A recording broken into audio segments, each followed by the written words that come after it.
François Calfon. Bonjour.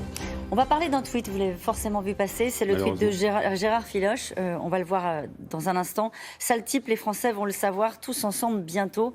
Et derrière, en image, il y avait Jacques Attali, Patrick Drahi et Jacob Rothschild. Gérard Filoche plaide la maladresse. Est-ce qu'on peut être antisémite par maladresse ? Ça, je ne sais pas, mais en tout cas, cette image, ce tweet est indéfendable. Quelqu'un qui est un responsable politique ne peut pas commettre un acte irresponsable. Et surtout de cette nature-là, grimer le président de la République avec un brassard qui, bien évidemment, rappelle le Führer, et trois personnages derrière qui ont pour point commun d'être juifs, avec en plus en rappel, finalement, le drapeau israélien, c'est tout à fait épouvantable comme image.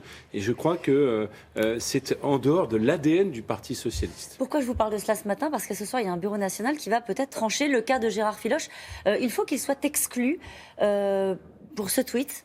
Écoutez, il fournira les explications nécessaires. Moi, je pense que ce type d'expression est incompatible avec l'appartenance au Parti socialiste. Alors, ça n'est pas le Bureau national qui prononce l'exclusion définitive. Il prononce finalement une sanction politique. Je souhaite qu'il y ait une sanction politique. Ensuite, à Gérard Filoche, qui d'ailleurs fait l'objet d'une demande d'exclusion en cours, puisqu'il avait eu des propos peu à même au moment finalement du décès de M. Margerie, à Gérard Filoche de plaider son cas. Le Parti socialiste, finalement, croit au droit de la défense, il se défendra. Mais en tout cas, moi, je reste sur cette image totalement indéfendable, surtout dans un climat où il y a des tensions communautaires partout. Être responsable, ça n'est pas, quand on est socialiste, accroître ces tensions.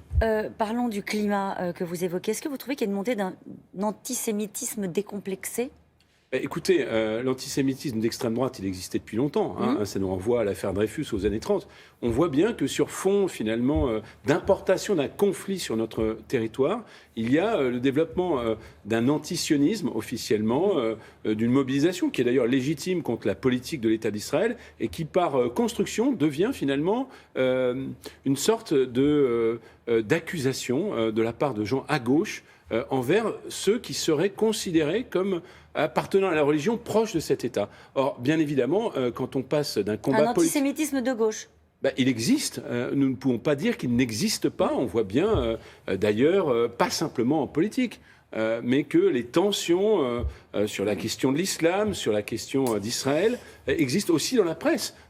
Et je crois que les militants sincères de gauche doivent lutter contre cette communautarisation de notre vie politique. Il y a un débat. La laïcité, c'est la religion commune et celle qui doit nous protéger de ces dérives communautaires. Nous protéger comment ? C'est le sujet. Il y a un débat en ce moment à gauche sur la laïcité.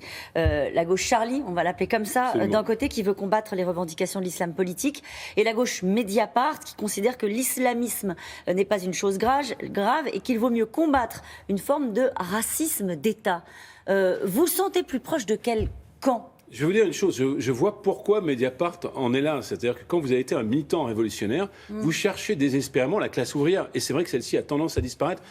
Donc vous pensez que tous les opprimés de la Terre, d'une certaine manière, seraient par construction, finalement, les représentants d'une nouvelle forme de classe ouvrière. Mais moi, je ne vois pas, dans les représentants de l'islamisme radical ou dans les salafistes soutenus par les pétromonarchies, une quelconque classe ouvrière. Je vois la dérive d'une religion du livre. D'une religion du livre et rien d'autre.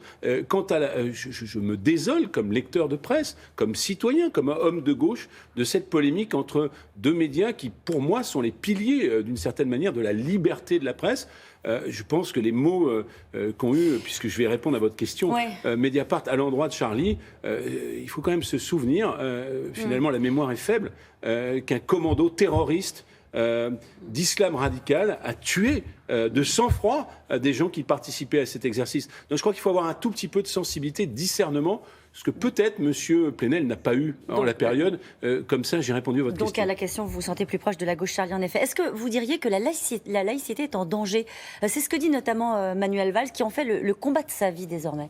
Alors Manuel Valls, il devrait, puisque notre religion commune, elle doit s'affranchir des passions. Et la laïcité, finalement, c'est une œuvre de sagesse. Donc on ne peut pas porter la laïcité avec passion, dans une forme de laïcisme qui serait un combat, finalement, obsessionnel contre telle ou telle religion. Il va trop loin. Il va trop loin, il va trop loin. Parfois, je suis d'accord avec, finalement, ces mots qui sont écrits, mais pas avec son courroux, qui est, finalement, contraire au message que parfois il veut faire passer. On va parler de l'appel des 100. Vous avez organisé donc cet appel de maires de gauche contre, et vous utilisez ce mot-là, je voudrais m'arrêter 2 minutes là-dessus, contre la détestation, ce sont les mots que vous utilisez, d'Emmanuel Macron pour les territoires. Pourquoi détestation? Pourquoi vous allez si loin? On pourrait dire indifférence, on pourrait dire méconnaissance, détestation. Je ne crois pas. Je crois que Emmanuel Macron incarne par ce qu'il est l'alliance finalement de Bercy, l'inspection des finances, du Trésor, qui au fond a toujours, n'a jamais avalé la décentralisation, puisque c'était à eux, à Bercy finalement, de gérer les finances locales. Et puis finalement des grands groupes mondialisés, de la banque d'affaires, qui soir et matin, c'était le métier de M. Macron avant, finalement ferment des usines sur les sites, parce que ces usines, dans un tableur Excel, ne rentreraient pas dans le cadre. Eh bien, je crois que pour M. Macron, finalement, nos belles provinces, nos beaux territoires, c'est peut-être un lieu de villégiature, ça n'est pas un lieu de vie. Moi, ce que je vois, et ma France à moi, celle que je vois tous les jours, comme élu de Melun, comme élu de la France périurbaine, c'est la France de Raymond Depardon, cette France à vendre, où vous allez dans des villes moyennes formidables, et vous avez toutes ces boutiques à vendre, un peu partout, toutes ces usines fermées, et ça, c'est 90% de notre géographie nationale. Et ça, il ne le voit pas, c'est ça que vous voulez dire? Il n'est pas dans ce monde-là, c'est hors de ses radars, ça me paraît tout à fait évident. Il s'est souvenu que cela existait par éruption en allant à Whirlpool, mais je vous signale que Whirlpool, ce monde-là, c'est celui de l'optimisation fiscale, c'est celui du travail détaché en Pologne, c'est celui de l'abandon territorial. On n'est pas dans la caricature là. C'est-à-dire qu'il n'y a pas une France des territoires qui serait aussi les France des grandes métropoles, qui inventent, qui... Mais bien sûr, il y a une partie de la France, c'est 40% de la population, qui est dans les métropoles. Mais les 60% restants sont en dehors des radars. Et ce phénomène de métropolisation qu'on constate partout, c'est celui qui a permis par contrepoint, si j'ose dire, ou causé l'élection de Trump ou le Brexit en Grande-Bretagne. Nous avons le même phénomène avec la montée des populismes et de l'abstention dans notre pays. Donc est-ce qu'on considère que c'est quelque chose de grave contre lequel il faut lutter, ou est-ce qu'on considère au contraire que la métropolisation, c'est extraordinaire? François Calfon, vous retrouvez dans un combat aux côtés de François Baroin.